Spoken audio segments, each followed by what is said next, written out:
Greetings, everyone. Welcome to a special edition of Mic'd Up Sports that we have called Listen to Your Youth. You've heard of the saying, listen to your elders.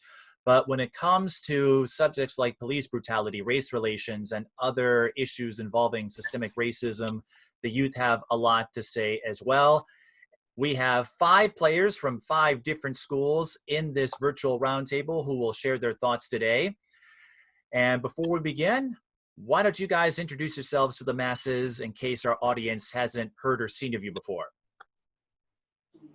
I'm NJ Weems, and I just graduated from DeLaSalle, and now I'm committed to Moberly area. I'm Ivane Tensaie. I'm going to be a senior this year at Concordia Academy. I'm Demaiyah. Never mind. You can go. You can go. I'm Ronnie Porter, class of 2022 at Como Park. My name is Demaiyah Hill. I just graduated from Maranatha Christian Academy, and I committed to Anoka-Ramsey. My name is Sedonia Seibure. I just graduated from Anoka High School. And we have a special group here. Among this group, we've got 3 reigning conference players of the year. We have a couple of state tournament participants, 1 former state champion, but all of them have connections with basketball, and I got a chance to see them all on the basketball court. But as we have seen over the last few weeks, people in sports don't stick to sports when issues come up that deserve attention. And so I'm glad all of you are willing to come on and share your thoughts. I know it's can be nerve-wracking as high schoolers or recently graduated high schoolers, but I know you all have felt a lot of emotion, a lot of feelings and anxieties, what have you, when news about George Floyd came up, or Breonna Taylor, or Elijah McClain more recently. And people I talk to experience or note this ongoing cycle of emotions and how tiring that can be. So this movement started with George Floyd, and I would like to get your thoughts on when you first heard about his killing. I don't know if you saw the video or not. What did you make of it, and how did that lead you guys into the advocacy that you're all doing? I mean, obviously that's very heartbreaking to see. I remember like the day after, like I woke up and my brother showed me it right away. And it's crazy that stuff like that goes on so often and how that's kind of become normalized just in our everyday lives. So it's definitely heartbreaking to see. Yeah, I agree. When I first heard about it, like I seen it all like on Facebook, like Twitter and stuff, but I couldn't like bring myself to watch the video, and I still haven't like seen the video. I just think it's sad, and it's also sad to think about when I have like a lot of brothers and like men in my family of color, like could have been them. So like it's like just hard to talk about sometimes, but like I wish things would change. For me, something that was hard for me to wrap my head around was just the fact that it happened so close to where I live. I like to think that like where I'm from is a really progressive area, but things like this happen all the time, especially, and we haven't even, there's videos of people being killed that we haven't even seen. And that to me is just really heartbreaking that it could just happen so close to me. And it could be, like you said, anyone that you know, anyone that's close to you.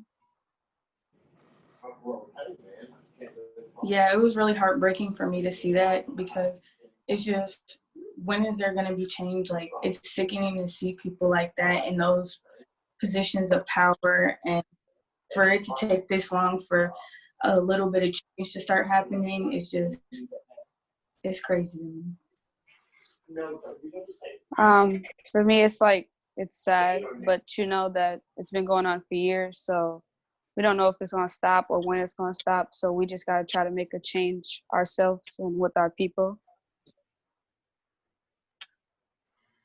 One thing I thought about when I realized that this happened in Minneapolis was that I remember some December before I started high school, before freshman year, Philando Castile was killed in Falcon Heights. That was right before we began high school. And I remember just watching the protests happen in Minneapolis then. And I just remember thinking, like, something has to change after this. And 4 years later, I've graduated, and it's still the same things going on in the same place with the same people, with the same cops, doing the same thing.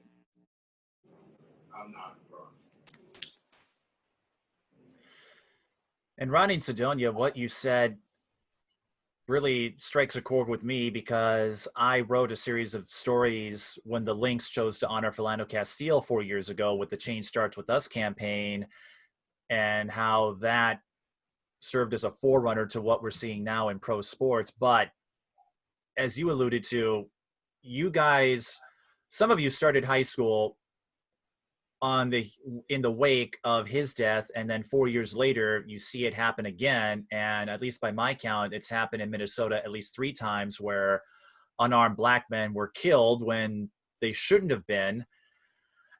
And for the 5 of you to see what happened with Philando play out, you saw the protests, you saw the response to it, and then to experience that again 4 years later, how frustrating is it feeling like we're back at square one?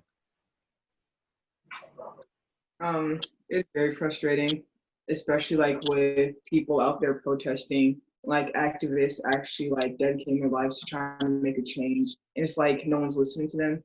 So I know how frustrating that can be, which sometimes leads to like the rioting that was happening and the looting.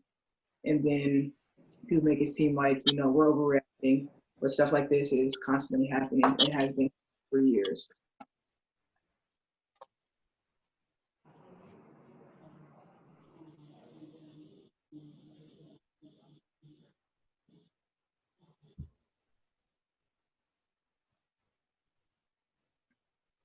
I feel like at some point it's almost like you start to lose a little bit of hope that change is ever gonna happen, like in the way it has to, like as drastically as it has to change.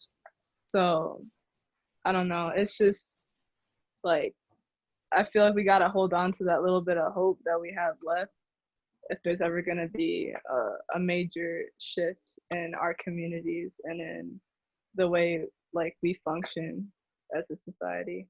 So.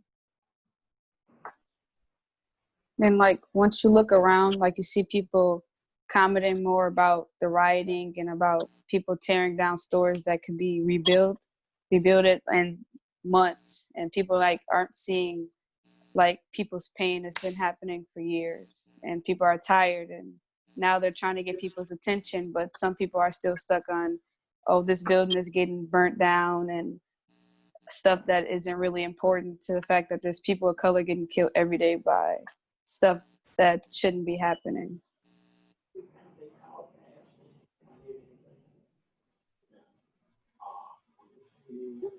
I think like the looting is just a testament of just how tired like community can get. I mean, we've been peaceful for so long. I've never seen like protests grow or just play out to the extent that it has at this point. And I think it's just really symbolic of how tired everyone is, like to the point where people just don't care anymore.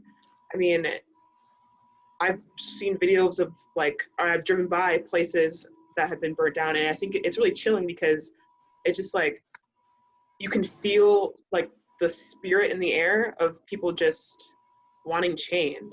And in 6 months, the buildings, like you said, will be like rebuilt and everything back to normal. But what about us? Like, will we still be able to walk and not be killed? Will we still be able to just live our lives and not be killed? Like, that's how long it'll take for the buildings to be rebuilt. But will we be able to live freely in that time? Yeah, it's frustrating for me because I think about like like now we're going through all this, like we're gonna like go back and tell our kids about these stories about how there was rioting and looting, and because we wanted people to hear our voice and we wanted change. And I don't want to have to tell the next generation of kids that people aren't going to see you equally because of the color of your skin. I just don't think that's fair to have to keep on telling the same story to the same innocent Black kid.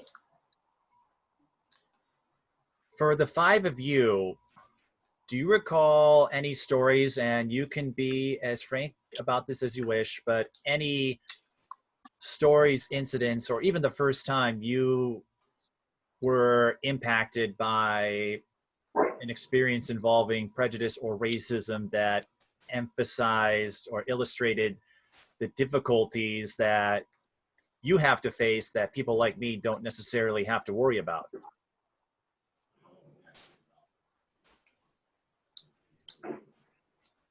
I've like never faced anything like extreme, other than like sometimes like workers would just like follow me around in the store and like just little stuff like that.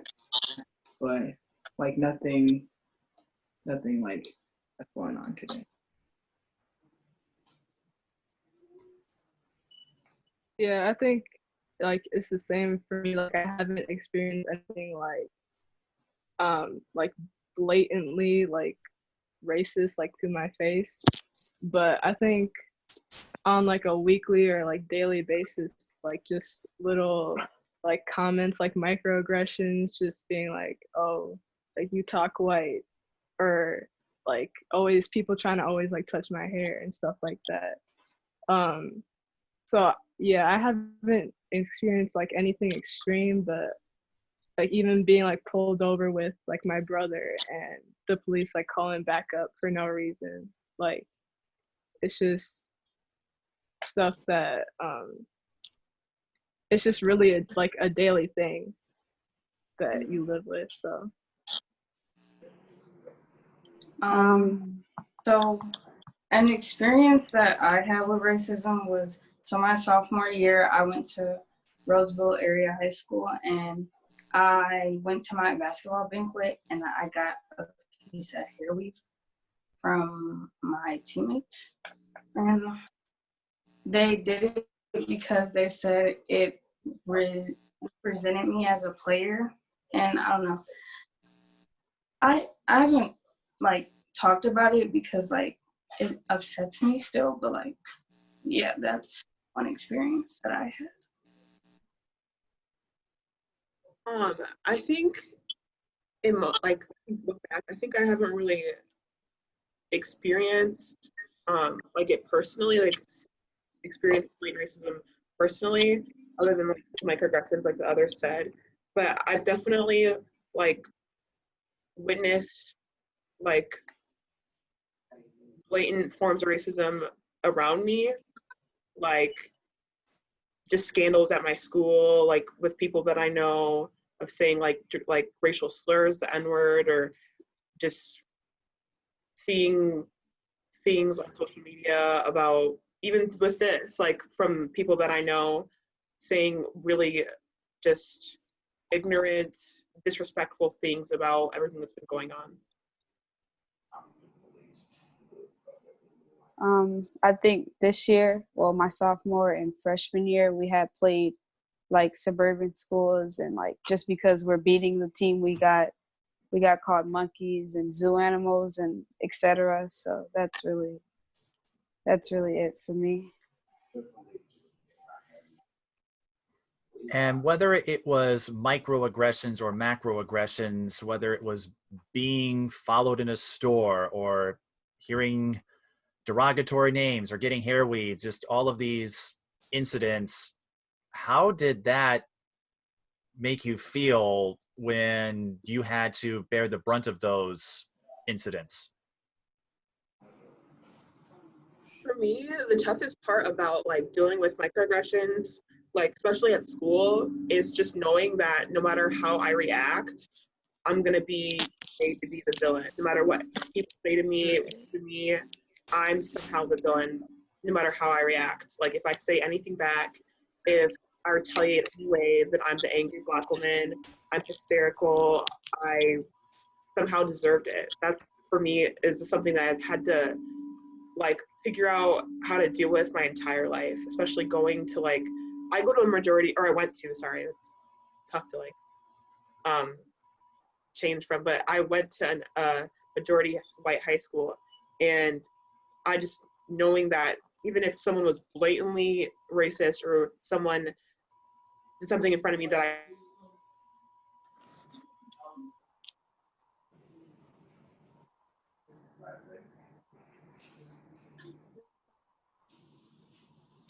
For me at the Free black time, it was more like we were winning, so we didn't really like focus on it until after the game, where you see like our parents hear it and then they go towards them, and then we're the bad guys because we're reacting to people calling us out of our names. But yeah. After the situation I went through, I realized that like no matter how hard I put the work in, like people weren't gonna see that, and they were just gonna judge me based off the color of my skin. And so I was like, I kind of had to like brush that off and move past it. But I still like voice my opinion about it to other girls, and I tell them that they should be strong and they should love the color of their skin no matter what.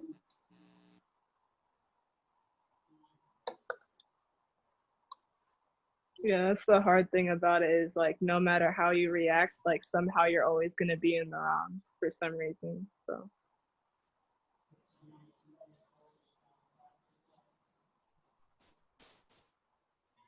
And NJ, is there anything you wanted to add to this point? No, I mean, I agree with everything that they're saying, but like, it's to a point, like, I just feel like disrespected. Like, not everybody's the same, like, based on their color of skin or like their beliefs. And I just feel like people have to be more aware of that. Like, rather than like just judging somebody right away, actually get to know them and see if they're like a good person or a bad person. But you shouldn't judge that like by one look. I'm glad you mentioned that, NJ, because I got the chance to meet all of you through my basketball coverage, and I've talked to most of you before games, after games, and just even in passing as far as conversations go. And I know I wouldn't give you a side eye or look at you with suspicion, but knowing that others can get apprehensive, just how do you navigate that situation where you know there are folks out there who may perceive you as a threat, or as what Sedonia mentioned, might perceive you as an angry black woman if you do something that isn't necessarily abnormal, but you still get judged differently because of the color of your skin? Well, I don't see it like, if someone's judging me, like I won't address it or see that as a problem until like it's directly affecting me. Like if they're judging me, like talking to like other rather than coming to me about it. Like when they start coming to me, like being rude or like making remarks, then that's when I'll address the issue. But other than that, I'll just try to prove to them that like I'm a good person, um, and that like I'm kind-hearted, stuff like that, and let them get a different opinion on me. Yeah, I agree with NJ. I try and like be as positive as I can and show them that I'm not like the aggressor that they think I am, or I'm an angry black woman, or I address the issue.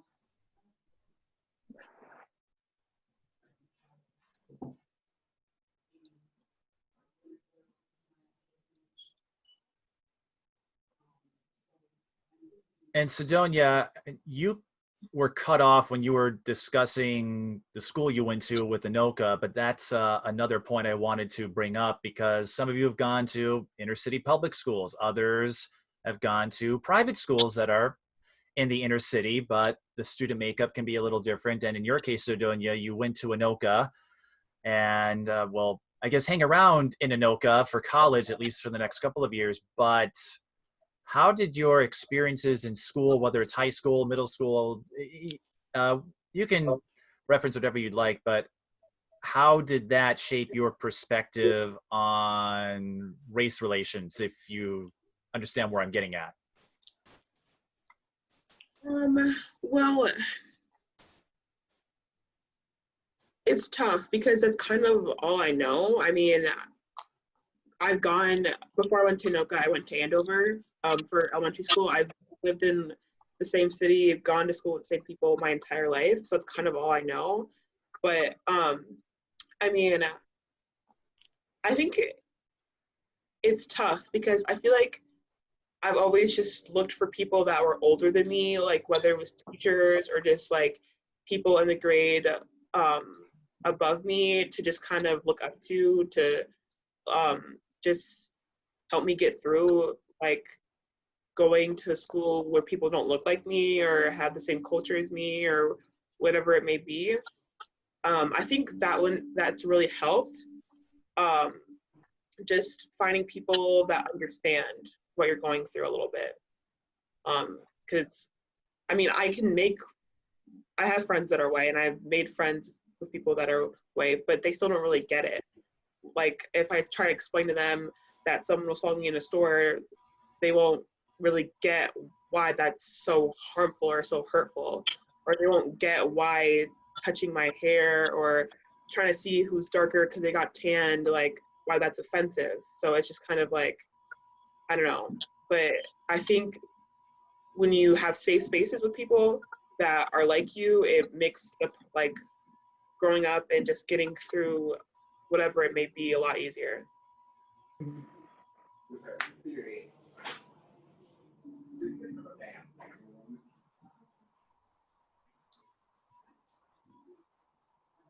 And for the rest of you, what would you make of your educational experience? Because I know 3 of you graduated from private schools, DeLaSalle being in Minneapolis, Maranatha in Brooklyn Park, Concordia in Roseville, so they're all within that inner ring. And then Ronnie, of course, you attend Como Park, which is also an inner city school. How do you think that played into how you see things, getting a chance to play alongside and be in classes with students who looked like you? Well, for me, my school is kind of smaller, so like everybody knew each other, so there weren't like many incidents, like I guess like racial incidents, but there were like some kids who thought it was funny to make like racial remarks, but then there were like a lot of kids who try to educate those same kids, like kind of like Black History and try to make a change around the school. Like just this year, we had like a group started up by some kids of color, and it actually turned into a very big thing. They even hosted a sit-in during the protests, and that was very big and successful. And then just stuff like that around the school. I'm happy that I went there because there were kids and staff in the building who were trying to make a change for those kids of color when like incidents like that happen.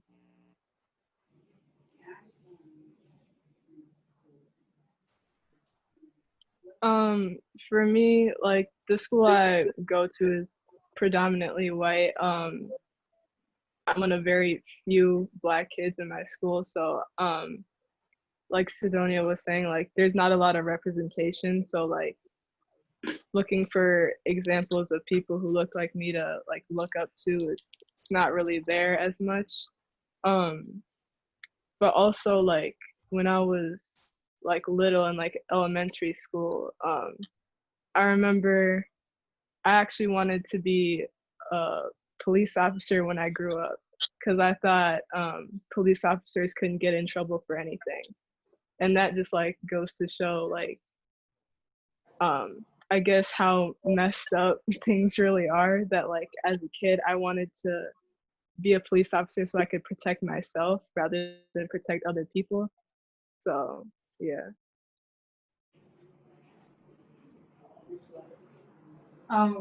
Growing up at like, I went to a couple of different schools, but I'm gonna just talk about Maranatha. So Maranatha is a predominantly white school, and so I would say like there were like kids that were diverse. Like it wasn't a little diverse, but there were some kids that didn't know a lot about their culture, like because they had grown up at that school their whole life.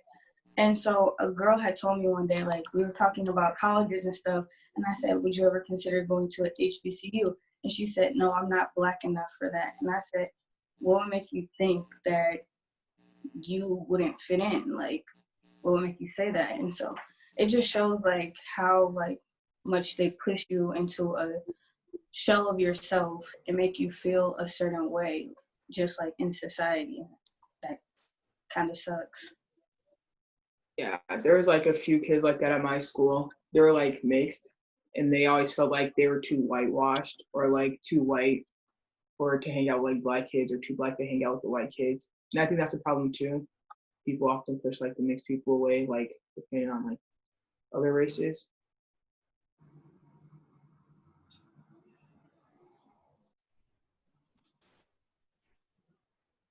Well, Como is kind of like a very diverse school, so we don't really have a lot of problems at Como. Like a lot of our teachers are white, but I mean they're not like really bad teachers. We do have like a lot of Black Lives Matter classes and like women pride classes for us to go to, like white or Black. It doesn't like, we don't have it to where only there's like a Black class, a white class. We're like very diverse. So if you want to come, you come. So we don't really have that many problems with racism and stuff like that.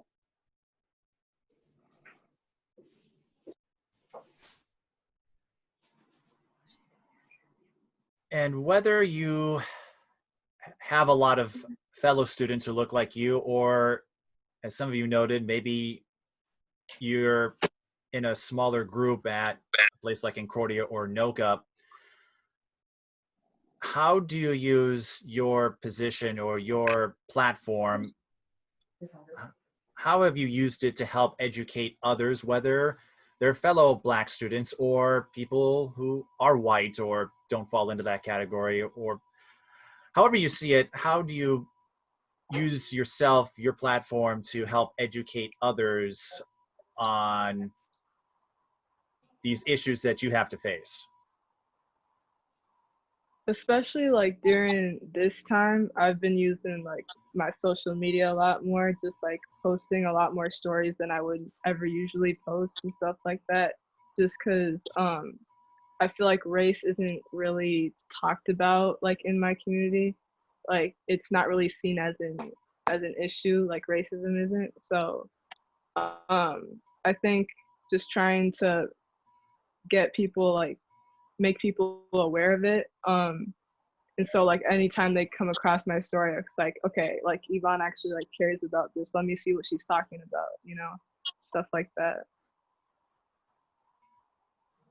I agree. Yeah, you can go ahead. Like especially over like everything that's been happening, I've been trying to like screenshot repost like as much as I can, like on Instagram or on Snapchat. Because also like I feel like I could be more educated on like my history and like Black history too. But I do what I can and like spread the knowledge that I can to others who aren't that educated. I use my I use my social media platform and stuff to like keep myself aware and other people as well. And then I'm a mentor at my school, so I mentor like the middle school kids, and of course they're going to be in high school next year and stuff like that. But I just make sure I talk to them and make sure like they woke on everything. I just use like social media to just be radical and just talk about everything that's going on. I think that it's hard because a lot of the people that we're trying to convince to be on our side and try to help understand are kind of stubborn, and maybe they'll just unadd me or maybe they'll just unfollow me. But I think when you do use your social media, that still reaches a lot of people, and it does a lot still. With my mom, she's like big in our neighborhood, like with helping kids and stuff like that. So ever since like the George Floyd situation, she has like, we do like Zoom meetings and Google Meets to like talk to people and let them express how they feel. and we listen and give them the advice they need and the help, and we go from there. And Sedonia, you touched on a point that made a lot of people nervous, worried about their following or their branding. And I talked to a few others. I recently watched The Hate You Give, which illustrates some of the hurdles, the challenges that youth and anyone really deal with when they are grappling with how much to say something about what they see.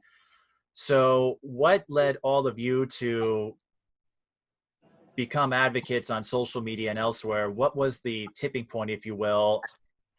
How nervous was it, and what kind of response, what kind of feedback have you received since all of you have, since, well, since we have mystery guests? No, but what kind of feedback have you received since you decided you were going to speak out about these things that you're not okay with?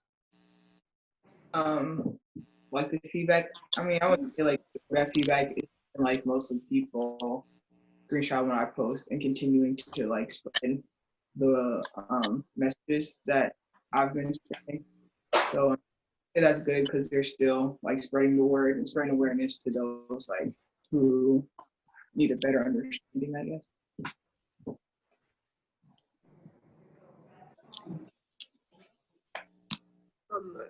For me, the tipping point was just thinking about, like I said before, about how close this happened to me. Kind of like, I guess, weird when I think back on it, but just realizing that this issue, while, okay, yeah, I can live my life and ignore everything that's going on, but it can happen as close as 20 minutes from my house. Like, I have to get involved. And I dealt with a lot of the things that Star dealt with, and you give like having to cut off friends, people that I thought were my friends, but really have no care for the issues that are going on and are choosing to stay ignorant on what's going on. So I think that part has been tough for me, having to just like remove people from my life and deal with people in my community, like my neighbors, that just think that, I don't know, for some reason that George Floyd deserved to die, or people like Trayvon Martin or Breonna Taylor or whoever else it may be, like, deserve to die. Like, I think dealing with that is tough, but just knowing that the work that we do now and like working towards just getting rid of all this, like the ideas that have come forth, like defunding the police, things like that, like to work towards people not being killed by the police or whoever it may be, it's worth it. Like, deal with backlash from whoever it may be in my life. I agree with that. I think it was definitely like the tipping point, just being that it's like so close to home. Like me and my dad were actually driving through Minneapolis on the day that it happened, like on the night that it happened. We didn't see it like happen or anything, but like just the thought of, man, like if we could have been like seen as like suspicious, or someone would have pulled us over, like that could have been me or my dad, you know? So it's just the fact that this isn't just something that happens like every once in a while, or like across the world or across the country. Like, it's literally in our own backyards. Like, I don't know, it just makes you want to speak up for it because you don't know who's next, really. So you want change as fast as it can come.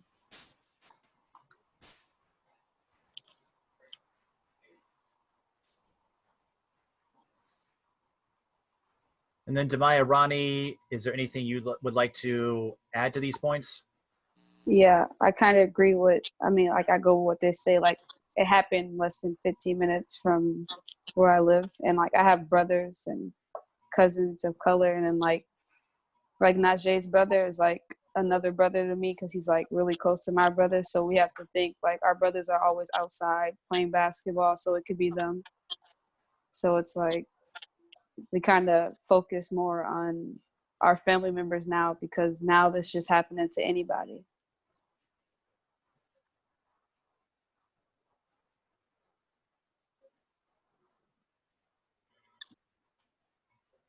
And on a related point, I know, Ivane, you've been involved in this with some of the protests, and I'm not sure what the others have done, but no matter how you've gotten involved or participated, I'm sure you've all witnessed this massive response in Minnesota, in the country, worldwide. People from all over, sports figures, other prominent figures, are going to rallies, gatherings, putting out statements, just becoming more upfront with highlighting issues of racial disparity. Why do you think we're getting such a huge reaction to this now compared to past deaths where we had some anger and we had some rage and calls for action, but they didn't last as long as we're seeing here? Mm.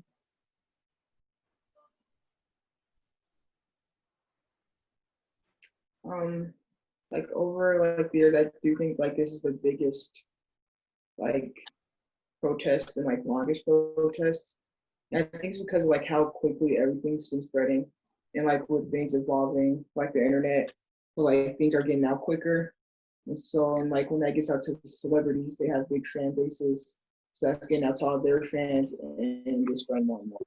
I think that's why it's continuing to like reach out to celebrities and why celebrities are involved. Why some of them have even came down here to Minnesota to like speak on it.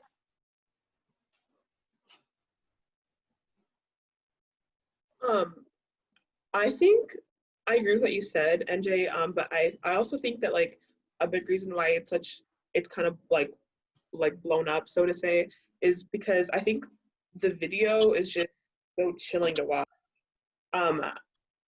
I watched it. And the thing is that I've seen videos of Black men, women, whatever it may be, being killed, and like since for as long as I can remember, like just seeing videos on that like that on social media. And I think at one point I was starting to get desensitized to it because I'd just seen it so often that I was just kind of used to it. And yeah, it was sad, but it wasn't anything like watching that video, because it just to watch the officer just, and I don't want to get like super graphic, but just watch him just kneel on his neck for almost 9 minutes, like just to think about, and to hear him say, "I can't breathe," over and over again, and to hear him call out for his mother is just so chilling to watch, because, I mean, it's just so, I don't even know what the right word is, like, just so barbaric that one human could have that much lack of care for another human being's life over what? Over a $20 bill? Like, it's just, to me, that's just the most ridiculous thing ever.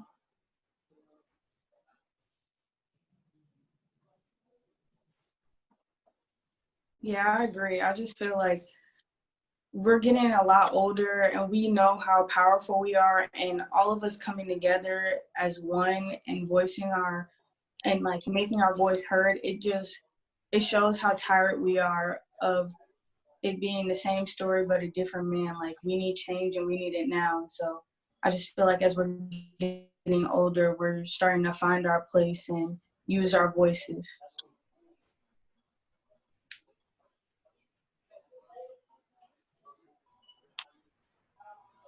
Yeah, I agree with everybody. And then now that a lot of people are using, like they said, social media and their voices, and now everybody's being heard, it's gonna keep going until a change is made. Yeah, and I think just going off of what Sedonia said, like, it was just like for so long he had like his knee on his neck like that, and it was just like really excruciating to watch. And like the people who are supposed to be protecting like everyone, not just like the civilians, but like also people in custody too. It's their job to protect them too. So I think just the fact that it was like a police officer and it keeps happening, like, yeah, I don't know. It's crazy to see. I think it was interesting what you said, Demaiyah, about like how our voices are like really strong. I think Gen Z, like when other murders happened, we were so young. Our generation was still pretty young, or the heart of our generation is still pretty young. But I think our generation is just like different. Like just the way that we've responded and how we've influenced other generations, older generations to respond has been really different. I think we're just similar to the generation that started the movement in the 60s and the 70s, and that kind of created that social just change that changed things forever. And it changed a lot then, but also a lot of work needs to be done. And I think that our group, our age group's gonna be the one to do it, be the one to finally be like, this is it, we're done. We can't keep seeing these same videos, like you said, the same video but a different name over and over and over again, because it could really be any of us. Yeah, I agree with that. I think our generation is definitely more aware, and like they're more eager to learn about like Black history and like everyday incidents that are going on in the Black community, and that like they actually want to make change. And a big part of it is like social media for us, because like there's like no hiding from like anything. Like you one slip up and you're blasted all over Twitter, Facebook, Instagram, like, and so we just become like more woke with social media and everything. And so I think that plays a big part in why our generation is able to speak up like we are able to and have such a big impact. Right. And I also think that technology has played a big has had a big impact on people, just like you said, getting educated. Google is very free and you can reach it at any time of the day. Like there's no excuse to not get on there and be educated. As we all know, ignorance equals compliance, ignorance equals consent. And if you're not on the side of the oppressed, then you're on the side of the oppressor.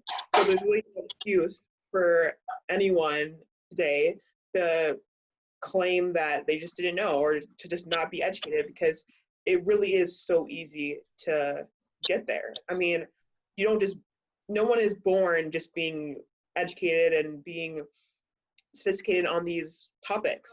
Like all of us, including myself, had to do the work, put in the time to learn about these things.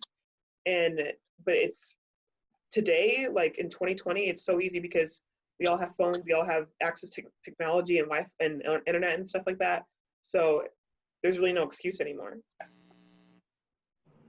And just like she said, like nobody's like taught like our history and stuff like that. Like nobody's taught, nobody's like born being racist. Nobody's born knowing history, you know, like it goes hand in hand. So I think really educating at a young age is going to be an important step moving forward. Yeah, but I agree with everything you're saying. Like nobody's born racist and stuff like that. But like me and my little cousin, we don't look the same. Like she looks white and I look Black. And if she can understand the difference between me and her and how I'm oppressed and she's not, and use that as to voice her opinion, like, and show the world and make it aware, I feel like the excuse of saying I'm uneducated and I didn't know is like out of the question. Because I'm like, then you need to go educate yourself. Because we did at a very young age. Mm-hmm. Yeah, I think that one really, what you just said really struck me, because I just think about like how young we all learn about these things. I don't know about you guys, but I know at a young age that I was given like the talk or two about how to act when you get pulled over, how to act in public, just because of what I look like. And white kids don't have to deal with that, and it's not really fair because of history and things like that. I think that just is annoying and frustrating. There was my mom told me a story about when I was younger, And I was like a toddler and stuff like that. And we were at a restaurant and I was playing with this little white boy and they got their name called. And when it was time for them to go, the boy screamed at his mom and he was like, no, I want to stay and play with the little colored girl. And so I'm just like, and so like we kids, we have no idea what's going on. We just having a fun time playing with each other. But everybody looking at the parents like, where did he get that from? And so it just shows like, your kid heard you say this, like, what are you teaching your kid? Yeah, something actually like that happened with me. It's just the terms that kids use now. Like when they say like a colored person or like the brown person, you know, kind of makes you think like, you know, what are the parents saying or like what are they being taught? Like just I think yeah, it's just the terminology that I don't understand. To go along with everything you had said, and it's something I've discussed either in conversation or in past podcasts when I've been talking about George Floyd and all of these incidents. I know a lot of parts of history, a lot of events I was not aware of until recently. Juneteenth, I didn't know what that was until a few years ago. I didn't know what the Tulsa massacre was until a few days ago. And when the Black Lives Matter movement started picking up steam, even I was wondering, what are you guys doing? Not as ignorant or prejudiced or saying that you shouldn't be doing it, but admittedly, I wasn't quite sure what all of the fuss was about. But over time, as we saw more examples of this and more names turning into hashtags, I think when the links did their change starts with us, that's when I fully understood what folks like yourself are trying to communicate to us. And so I'm wondering whether it's Black Lives Matter or moments in our history that are ugly to relive but necessary for education.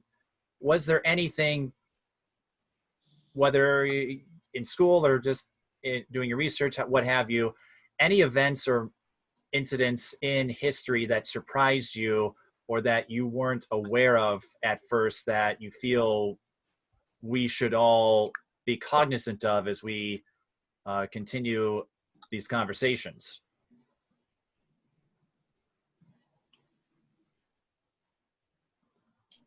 I mean, with my school, we don't really read about like our color. Like we read more about other cultures, and like in our history classes, we don't talk about African Americans at all. Like we'll have a class that's called like African American Studies and won't learn anything about it.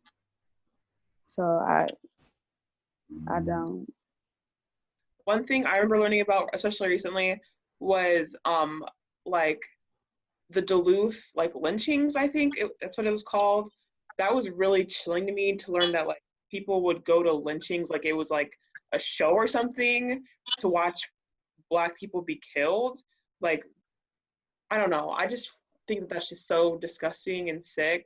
And that wasn't even just in Duluth, Minnesota. Like that happened all over the place. Like there'd be like flyers in different cities of like, we're gonna go and lynch this person this weekend. Like, are you coming?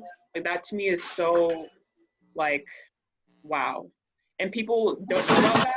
And things like that. There's so many things I've learned like that throughout history that people don't even know about. And until we address those things and have an accountability for those things, we can't move on. Things like this will continue to happen.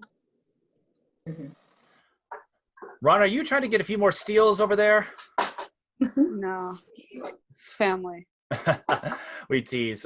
But for you, or you've discussed this, but Demaiyah, NJ, Ivane, and if the others have something to add too, anything that surprised you when you first heard about it?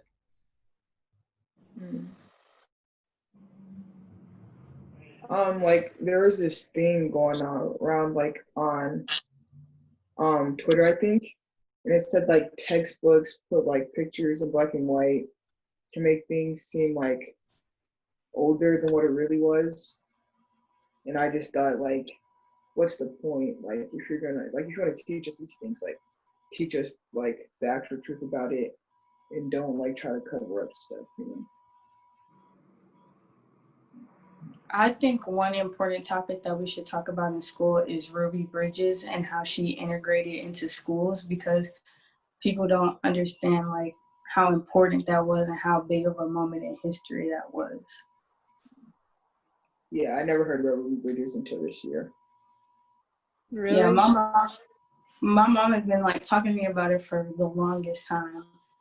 That's why like it's a part of the reason why my sister teaches now at she teaches in the ICO district, and so I think that was probably like a big something that she learned about that inspired her to go back and teach. I remember watching a movie about Ruby Bridges when I was like in first grade or something. And then like, so we watched the movie in class, and then like the teacher just didn't really say anything about it really. She just like showed us the movie just to like, because it was part of the curriculum. So, but like, I feel like we need to go more in depth about like Black history in America. And also another thing that I like just heard about recently is like, I forgot what the guy's name was, but he like committed mass genocide in Africa and murdered like 15 million Africans, but you never hear about it in school. You're talking about King What's the name? Leopold? Yeah. So I've never heard about that until like 2 weeks ago, but every year we're learning about like Hitler and like, you know, like he, and like what he did was awful, but like 15 million people, like you got to learn about that stuff, you know, that's a big part of history. Yeah, that's another thing, like, I don't understand in schools. Like, even when it comes to Black History Month, you know, kids in the class always ask about, like, why aren't we learning about Black history? And then teachers always say, like, they just never have time. And I don't understand, like, they have a whole summer and whatnot, like, to plan a curriculum. I'm pretty sure you can find somewhere in any of these chapters or lessons to squeeze in a bit of Black history. I had a conversation with my mom about this, and it doesn't make sense to me how in our curriculum we have books that use the N word in it, but what is that, like, what is the use for it? Like, I could learn about punctuation or anything else without having to read a book about with the N word in it. Like, you can't, like, you telling me you can't find another book of anything else. Yeah.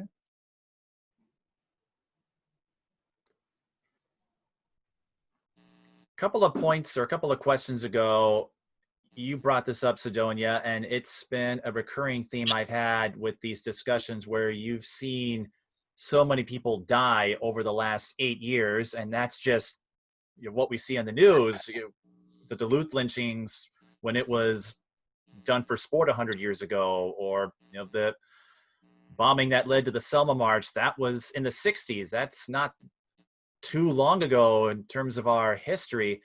But to see this happen again and again, where you've become desensitized to this, how surreal is it? And the others, feel free to jump in as well. But it would seem strange to me that this would happen so much that you guys are becoming numb to this. And I just find that to be bizarre. And not that, and I'm not implying you don't have feelings, but to have this happen and you just don't feel anything, to me, that just that signals a problem. You were really, really right about that, because I mean, like, I don't really know how to describe it. I mean, I feel like, and I don't know, social media is good for a lot of things, but I think that in itself, I know actually that I'm not the only one that's like that has become, I think we as a generation has just become desensitized, to that kind of thing, which is really, I mean, that's just, I mean, like you said, it's telling of what we've had to do with. I mean, my grade alone, like, we were born right after 9/11, and we've just seen so much since that time in terms of like violence and was just within our lifetime. And I think, I don't know, that's why I think that we're going to be the ones to change things, because we've just seen so much more than I honestly think any other generation. And I think that while it sucks that we've gone through all of that, that it's going to be beneficial later to strike change. Because at the end of the day, it's horrible as it is, change comes from when we hit rock bottom, and then we can only go up from there. So I think that's, yeah. Yeah, I would say like I was desensitized too a little bit, because it's just like, for me, like people, I would say like crying isn't gonna get me anywhere, like, because people don't care about how many tears I shed. Like, it's all about action. Like, if I don't do something, it's gonna happen. I can't cry about it. And so I feel like that's a part of the reason why I like don't show a lot of emotion. Now, Ivane, you attended a couple of the protests, and whether or not you attended in this panel, you've all seen it. But Ivane, what did you make of it? I know you went to the Capitol protest, you've been to some others, so you got to see firsthand how huge this movement is becoming. What compelled you to take part in it? I mean, just being that it's a cause that like directly affects my life and the life of my family, so I want to at least be like one voice out of thousands to, you know, speak up about it. But also just like, since this is just like such a big thing and a pivotal moment in our time, like I feel like I wouldn't be able to live with myself if I didn't go. Like, looking back and like my future children and like grandchildren like asking me about it, like I don't want to just say like I sat by and watched it happen. Like, I want to be able to say I participated in it. So yeah. I've been to a couple rallies, and I hosted one at my high school a couple of weeks ago. And I agree completely with what Ivane was saying. I want to be able to look back and be content with myself, to know that I was a part of that movement, that I was a part of history. I think when I look back at things that happened in the 60s and 70s, I feel like, I don't know, I feel like we see things a lot differently now than it was happening then. Like, you think about Martin Luther King or Malcolm X, like they were seriously hated then. And I think about what's happening now, and there's a lot of people that seriously hate on us too. But then as time goes on and we continue to evolve and grow as a society, as a nation, then we will look back and say, people who were yelling like all lives matter or blue lives matter, that they were wrong then. And we will be able to, as a society, be able to look back and condemn those people.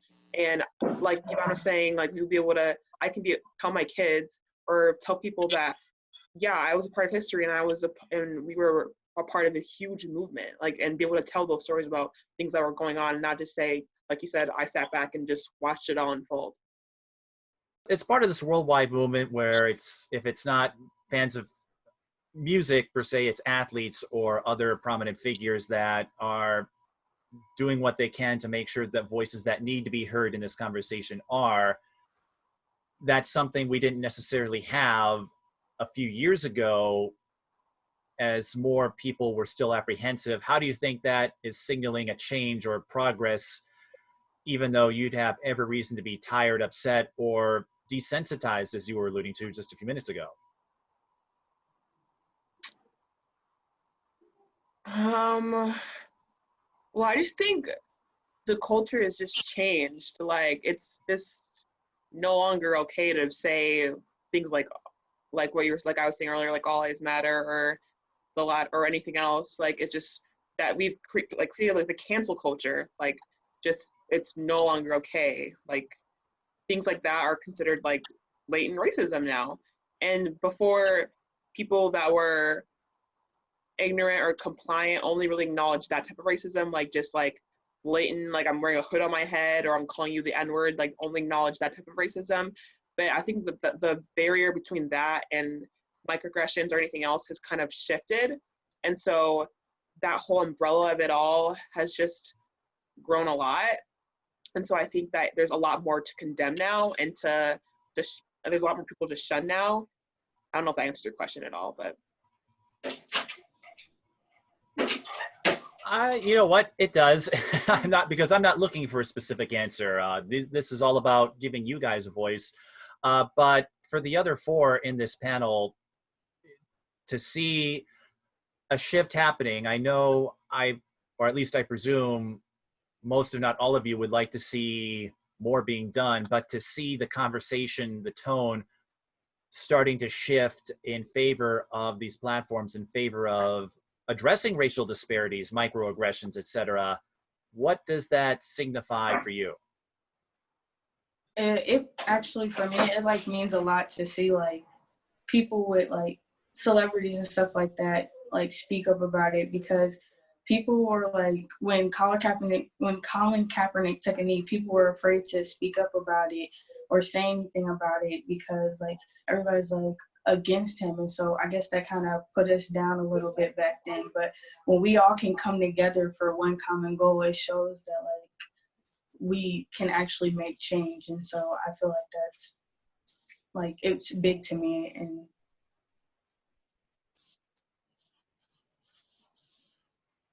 I think it's cool to see that people aren't like being complacent anymore. Like, there's a lot more people like actively trying to do whatever they can in their communities.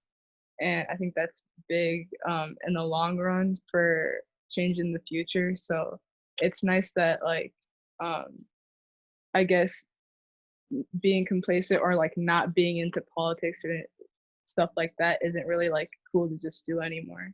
So I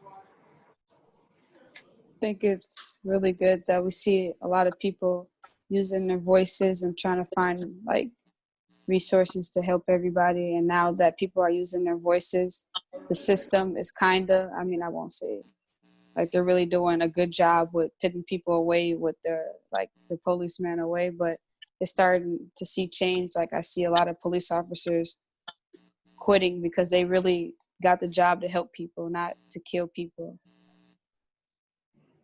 I like seeing the community come together, not just celebrities, but people also who are affected by like all this stuff come together, raising money, getting like different necessities that others need and just giving back.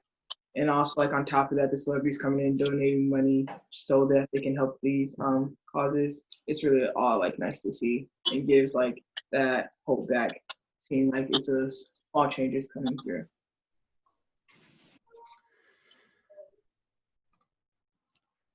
So this can be historical or current. You can take this any direction you'd like, but who are some role models, idols you look up to in the Black community that have educated you or enlightened you or have helped mold you into the advocates that you have all become?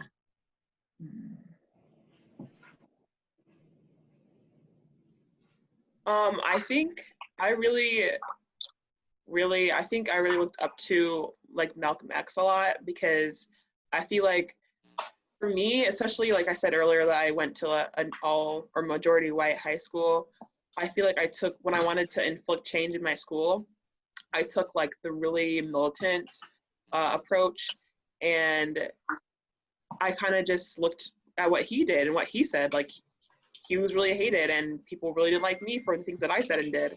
And it made me feel like better to know that he was just this big like influencer in his time, and he accomplished a lot. And in our history books and today in society, we look to him a lot or what he said and like things that he did to guide us now.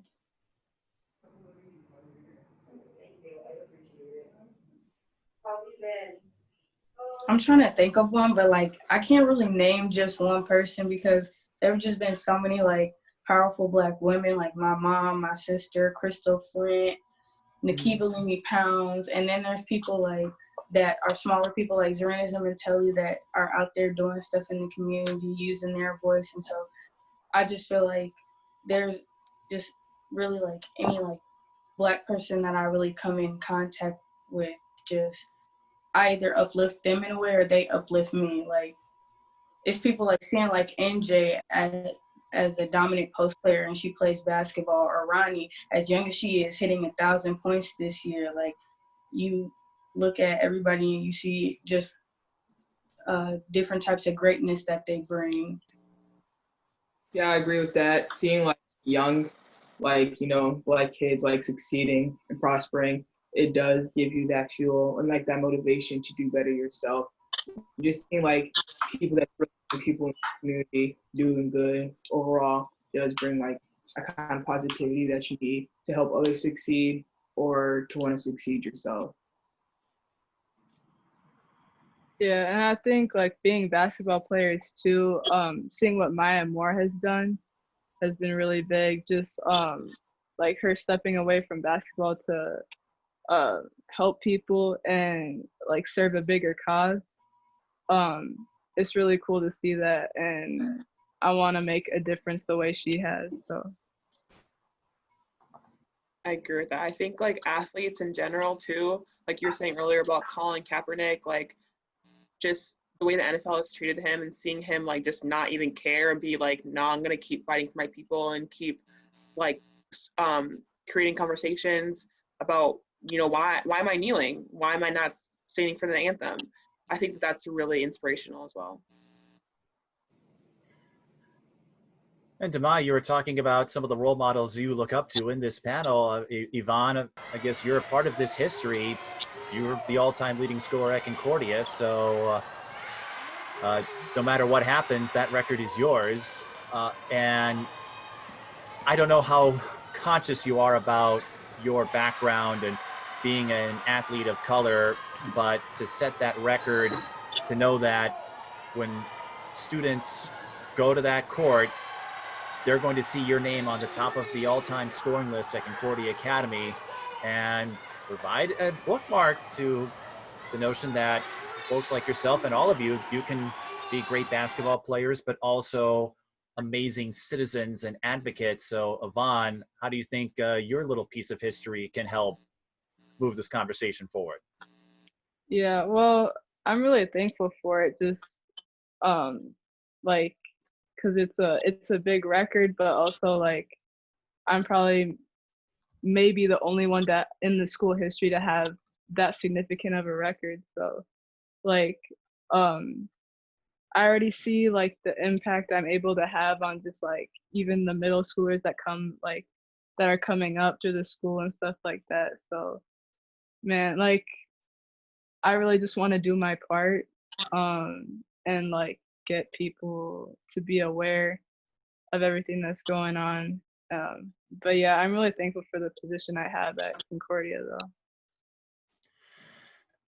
And what kind of support, just feedback, have you received from your fellow students? Because we've heard some other recollections where Sedonia had to work through some obstacles at Anoka, a majority white school, but I've seen you at the volleyball games. You're a big presence in basketball, and so when your coaches and fellow students, I know both your coaches were supportive of this panel, but how have they responded to what you're doing with the protests and using your social media to highlight issues we need to talk about? Yeah, I mean, they've been really supportive. And like even just like texting me, checking up and saying like, oh, they like saw something on TV that happened at the protest, just checking to see if I was okay. Yeah, no, like, and I've had a few conversations with them, just you know, just having them like trying to learn more and stuff like that. So they've been really supportive of everything. So I appreciate it. And Sedonia, you discussed taking a more militant approach to getting people to understand why you are upset or tired or frustrated when you hear of people getting killed or suffering other forms of prejudice. So what was that process like for you, and how did that help you grow as an athlete, as a student, as an advocate? And what are some of the difficulties that come with, from what you describe, an upfront, almost in your face strategy? Well, most of it, like, I'll be honest, most of the things, like, in terms of, like, forcing people to be uncomfortable and being militant, that was really, a lot of that was when I was a lowerclassman at my school, when I was a freshman and sophomore, just because I kind of had an internal, like, I don't know what the word is, like, internal problems within myself, like, trying to navigate, do I want to, like, I'm still in high school and I still want to have a good time and I want to have friends and I still want to, be liked, I guess. So kind of having to navigate that was kind of hard especially when I was like a sophomore going into junior, because that's when I started playing varsity and I was with people I didn't know, and I was on a majority white team, so it was just kind of tough. But I think now that I've graduated and I look back on, like, the things that were important to me then and what's important to me now, I mean, none of it really mattered, because, I mean, who really cares if you're, like, liked by your classmates if they're racist? Who really cares if you don't get invited to a party, or if your teammates don't like you and they don't pass you or whatever, just if they're racist or they're prejudiced? So, I mean, and it was tough, like, facing that, because especially now, because, I mean, everyone is being forced to look upon themselves, upon their behavior, upon their ideology, and how we can move forward from this as a society and create change and do better. But I don't know. I mean, looking back, I mean, I definitely could have done things differently, and so that I could have inflicted change within more people, because I find also, I mean, while making people uncomfortable works to some extent, it can also, like, turn people off and things like that. But I mean, yeah, I don't know. I think you do know, Sedonia, or you certainly know a lot, as you've demonstrated in this conversation. And you did mention you actually organized a protest around in the Anoka area. Yeah, I had a rally at my high school. So what was that like as far as the logistics, getting people on board, and how many people took part? And just overall, what did you make of that experience organizing a rally at your school to help bring change to this ongoing discussion? Well, in terms of, like, I mean, I would say, looking back, I'm a perfectionist, so I'm really hard on myself. In the moment, it was like this, I mean, I could have done better. I mean, I felt like, I mean, there's a good amount of people there, and I mean, I got a lot of donations, so that was cool. Looking back, I think it was a good event, and I had a good amount of people show up and things like that. In terms of, like, planning it and getting people to spread the word about it, I mean, I think preparing for it was pretty easy. I mean, honestly, the hardest part was making the flyer for everyone to pass around. But I think that experience kind of showed me, like, the people around me, like, their true colors, who was just going to post on social media and who's going to do the actual work and get out there and, I don't know, just share their voice. I don't know. I think it was scary at the same time, though, because Anoka is really white and really Republican and conservative, and I don't know, it was kind of scary to think if something happens, like, people that are violent show up and try to harm kids, because it was an event for kids, so it was scary to think about that. But overall, aside from that, it was, I mean, looking back, it was pretty successful. Well, Sedonia, I can relate to being a perfectionist, where whether I'm calling games or interviews, I always look back, oh, what can I do better? But it sounds like it worked out, and you know what, it'll help prepare you for the next one, because based on what I've been hearing, I've got a feeling, all 5 of you are going to keep this moving, or as some of you actually were sharing today, you're going to continue bringing this subject up in our feeds, even if we're going back to normal, whatever that means. But Demaiyah, NJ, Ronnie, maybe you didn't have the records, or you don't have that #1 spot that Ivane does on the school scoring list, but going off what Demaiyah was saying about role models and how you all discussed how being basketball players, having this platform, having more of a public spotlight than maybe other students would. You won state tournaments. You've been to state tournaments. Conference Player of the Year. So you are all getting a lot of headlines and write-ups. How do you think your position as basketball players, how is that helping you, or how do you think that can help bring attention to issues like this, where whether or not you have the all-time scoring record, you are forever part of these conversations when we look back on the history of these programs? So people are going to look you up, hear about you, and much like Ivane discussed, be that olive branch perhaps to these deeper issues. For me personally, I've had like younger kids like on Instagram reach out to me and just tell like they love watching me play and stuff, and like they look up to me. So I think I could use like that as a platform to like spread the word, and they see that I'm doing it, and maybe they'll want to follow along too, and just help educate people when it comes to certain topics. As like a basketball player and like the records we all have, like just inspire other basketball players that have the clout, even if they don't have the clout, to use their voice to make everybody hear. And then once one basketball player and two basketball players use their voice, then more will start speaking up, and then a change will start to come.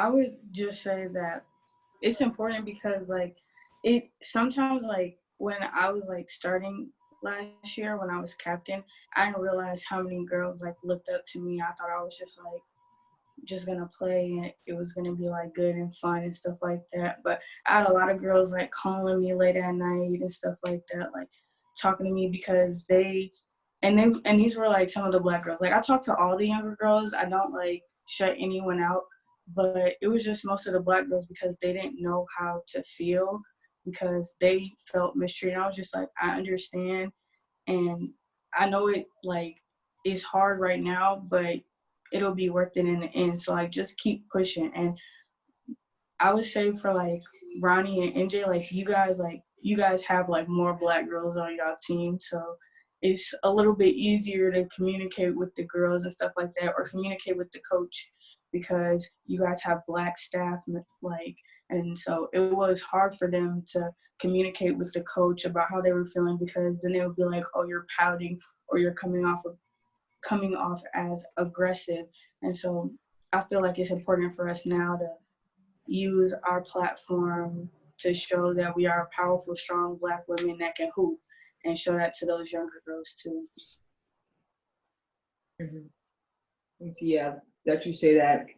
Actually, like, Tanisha like would talk a lot about how Black girls get treated, and like just constantly remind us, like don't go for that, stand up for yourself and be strong. So I'm glad like we did have that, or like have her as a coach, just like embed that into our brains, just so that we know we can always stand up for ourselves and be that strong Black girl, rather than that aggressive one that everyone.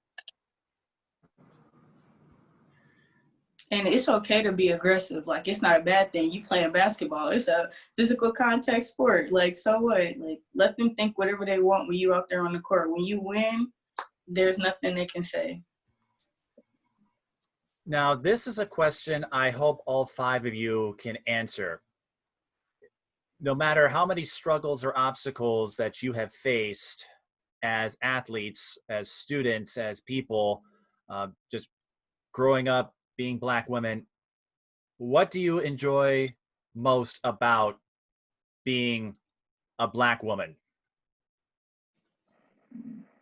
For me, it's like the community I've found, especially like being like Ethiopian, and like going to my like Ethiopian church as a kid growing up. I think just like the community is so tight, and like it really feels like a family wherever you go.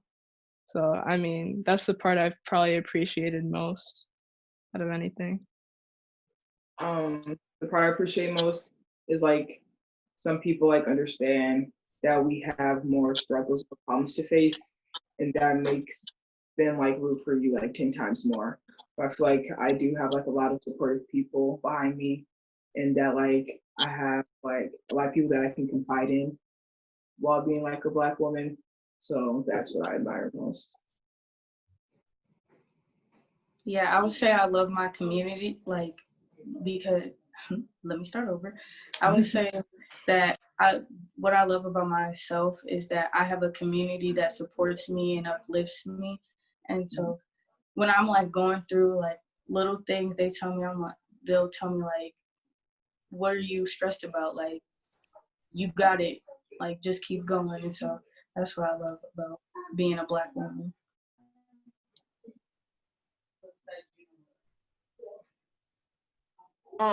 For me, like I think it's been said before, but just like the sense of just family within the community. I could not know you, and yet you're still my sister, you're still my brother, and there's like we still are just friendly just because of what we look like, and we know that we have a bond just over that. I think that for me it has been something that I've liked a lot about being a Black woman. For me, it's the love you get. Like, you know, there's probably hate, but there's more love than hate. Everybody's pushing you to do better. And like around my community, there's like a lot of like parades and like parties and like, what I say, like Black parties. And it's just like love, no hate. And like she said, it's more sisters, brothers, even if you don't know them. It's just love all around. Now, Demaiyah, I understand you have another interview to get to soon, so I'll give you the jump on this as we are close to wrapping up this conversation. But how, in your view, what can we do? And I say we because this really is a we movement. What can we do to move this conversation forward so that you don't have to get desensitized to another killing of an unarmed Black man or woman, or stories of prejudice or racism against Black people who don't deserve it? What can we do to move this conversation forward? So Demaiyah, I'll give you the jump, and if the rest of you have something to say, then feel free to join. I would just say don't stop fighting like this. Keep fighting, keep voicing, like keep using your voice, and just try to understand us. You won't understand what we're going through, but just try. Like, it's okay to ask us questions about our hair, but when you do not reach for it. Do not reach for my hair. Yeah. But like other than that, like if you want to know more about my culture and what it's about, don't be afraid to ask. It's another thing when you make fun of it in a way, because that's not okay with me. But when you ask about it, then that makes me feel loved, and it makes me feel like you're trying to understand. Yeah, I agree with that. If you want to make a difference, like in your outside the Black community, I just say get educated, and then keep spreading that education among other people who are outside the Black community, and don't be afraid to ask questions. And just know like you're not alone, because there are plenty of other people who actually and genuinely want to learn and want to help you learn. Yeah, I agree with that. Just like having the heart to want to learn more. And there's stuff I need to learn more too. Like we can all do better. But I think first of all, like acknowledging that there is an issue, and then doing whatever you can in your community to help move this thing forward and become like equal, because that's all we're asking for is equality. And we're not asking to be better than anybody else. It's just like equal. Let's all just like, you know, just live in harmony with one another. So yeah, just do your part to learn and ask questions, and just be open to the answers that we give you. So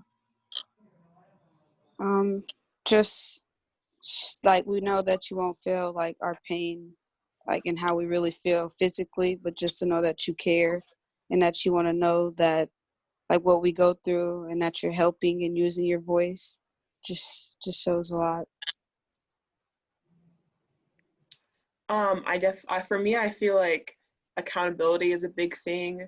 Acknowledging what has happened, because as we all know, not even just with this huge thing, but like within ourselves and our personal lives, like it's hard to gain closure if there's no acknowledgement that anything wrong has happened. So that's a big thing. I also think acknowledging that every single person, like Ivane was saying, needs to do better. I mean, not just white people within our community. We all need to do better as a group. There's issues within our community that need to be addressed as well.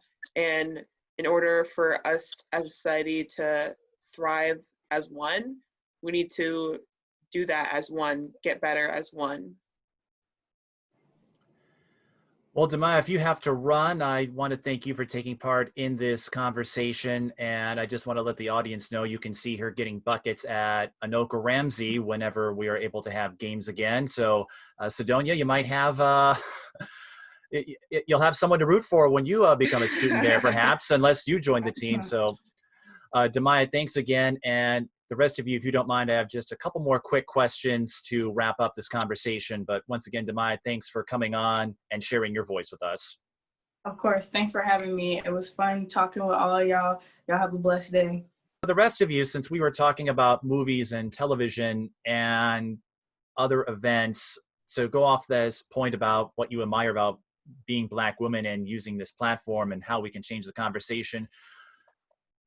What are some movies, TV programs, or events? What are some things that people could look up, watch, if they want to do some research and educate themselves the way you have? I think the documentary 13th on Netflix, that's a good one to watch, just like to see how much like Black people have really been oppressed, especially in the prison system. That's really what it like highlights, and how like mass incarceration started and how it was a way to put Black people under. So I think that's a good one to educate yourself on. Also, like there's this section on Hulu. It's called like Black Stories or something. And there's just like different documentaries or movies that talk about Black history. If anybody like needs to learn more and prefer watching documentaries, that's probably a good route to take. One thing that helped me learn a lot about like oppression and like equality in our society was looking up generational wealth and generational poverty. That is like a huge reason why there's such disparity in our society today. It's a really deep, like intense, like topic, like to learn about. It's really like there's so many layers to it, but it explains a lot. And also just learning about colonialism and imperialism has impacted our society so much today.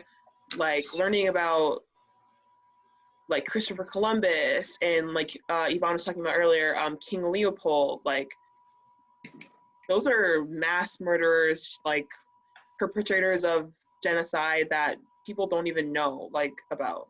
And I think that learning about that kind of thing, and even learning about what Africa was like before colonialism, learning about that kind of thing would help just progress the conversation a lot, I think. Style Wars is like a really good documentary about like Black people and Black Lives Matter. It's my favorite, so I usually only really watch that one. But Well, all of them are great recommendations, and some I never heard of. And King Leopold, for example, I wasn't aware of that. And Christopher Columbus, I didn't even know there was a statue of him in the Capitol before it was torn down. But you can see just how much the narrative has shifted already, where more and more people are distancing themselves from that.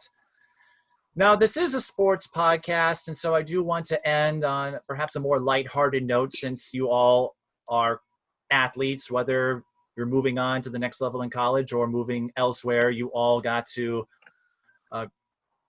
create a platform and in many ways get to know each other through basketball. A lot of you have gone against each other in conference, non-conference games, what have you. So as athletes, what would you say was the most exciting moment in your athletic career and the most embarrassing moment? Exciting will probably be my 1,000 points. Embarrassing, I mean, I fall a lot. Like once I fell into the crowd and like they tossed me back and then I end up falling again. So it was crazy. My most exciting moment would probably be winning state. And then my most embarrassing moment was like the same day we won. I was running to the locker room and then like I tripped over like a ball bag or something, and everybody was too busy cheering. They didn't realize though. So you're able to fall and no one noticed? Yeah, well, there was like, like it's always like one person who always sees it. And my team, she just cried.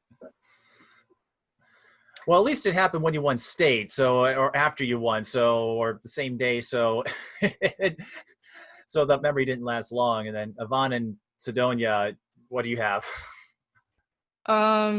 Most exciting was definitely this year when we won the section final. And then most embarrassing, there was one game in AAU where I went like 0 for 12 from 3 and airballed like 3 or 4 times. Like it was really bad. So that's probably my most embarrassing. For me, I would say my most exciting moment was like starting my first varsity game, and my most embarrassing. So I think it was like a breakdown tournament that I was playing in, and one of my teammates was fouled from the 3, but I didn't know that she was shooting a 3. So she was shooting her free throws, and I was gonna go for the rebound on the second after the second free throw, and everyone was just like looking at me, and I got the rebound and I went in for a layup and I missed the layup, but everyone was like, and everyone saw it because no one was doing anything because it wasn't the right free throw to get the rebound for. So that was really embarrassing. So the entire gym was watching you, wondering. Oh.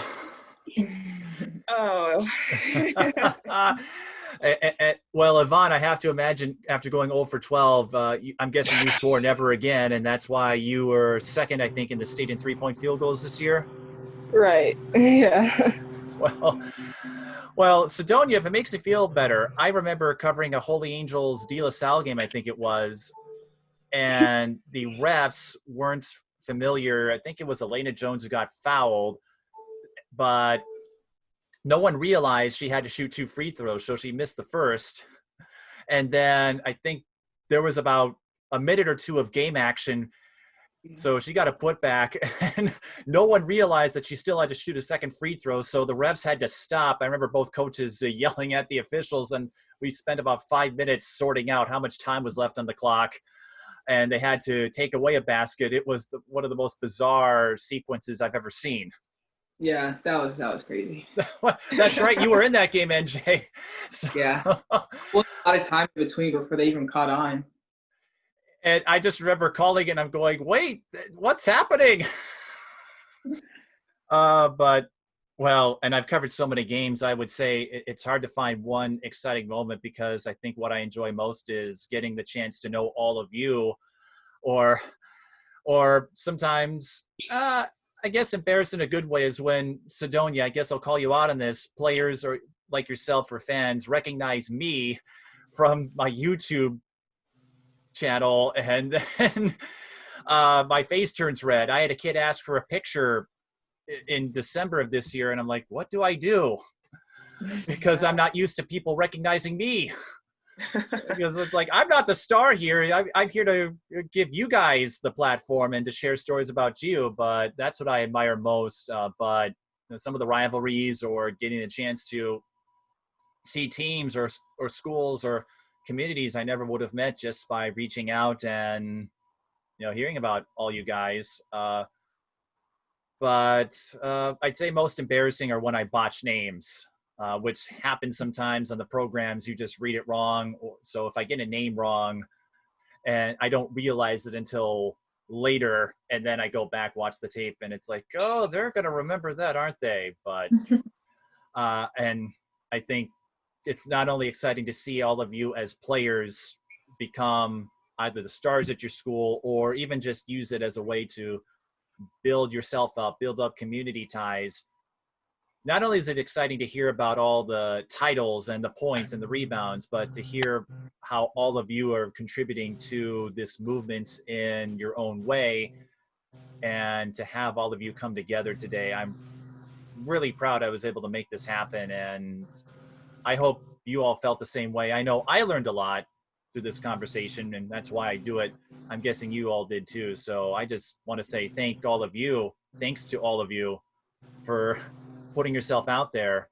I can't imagine it's easy to make yourself vulnerable in a situation like this, but I give you props for the courage and the wisdom that you've imbued on all of us today. Yeah, thank you for doing this.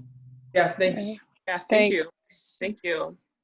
So before we go, if anyone wants to follow up with you, and if they have any questions or just want to hear more about your stories, your feedback, or just want to help out, how can people get in touch with you? Instagram or Twitter. Yeah. Instagram. Yeah, follow me on Instagram and DM me and ask questions. Yeah, Instagram or Twitter. So Instagram and Twitter it is. And if you guys have any contacts or folks you feel would want to contribute to this conversation, feel free to send them along, because I have a feeling we're going to be doing more of these roundtables in the future. But once again, thanks to our panel, Demaiyah Hill, who was with us, and NJ Weems. You will see her get buckets at Moberly Area Community College next fall. Ivane Tensaie will add to her scoring record at Concordia Academy and maybe give the school their first back-to-back section championship run. You got the first one out of the way, but you've never won 2 in a row. And Sedonia, I understand your basketball days are behind you, but you will be continuing your education at Anoka-Ramsey and then elsewhere. And I can't wait to hear some of the activities you'll be involved in, even if it's not on the basketball court. And Ronnie, the 2-time St. Paul City Conference Player of the Year, she'll be back at Como Park. And I have to imagine we'll see her get more points, steals, assists, and do all the things that have made Como Park fun to watch these last few years. So once again, thanks to all of you who participated in this panel. And if you want to participate in a future one or one-on-one, however you want to get involved, just hit me up at tsbtelevision@gmail.com or through social media, Twitter and Instagram at @TheMikePeden, as we continue these much needed conversations. So once again, thanks to our panel, and thank you for watching this special edition of Mic'd Up Sports.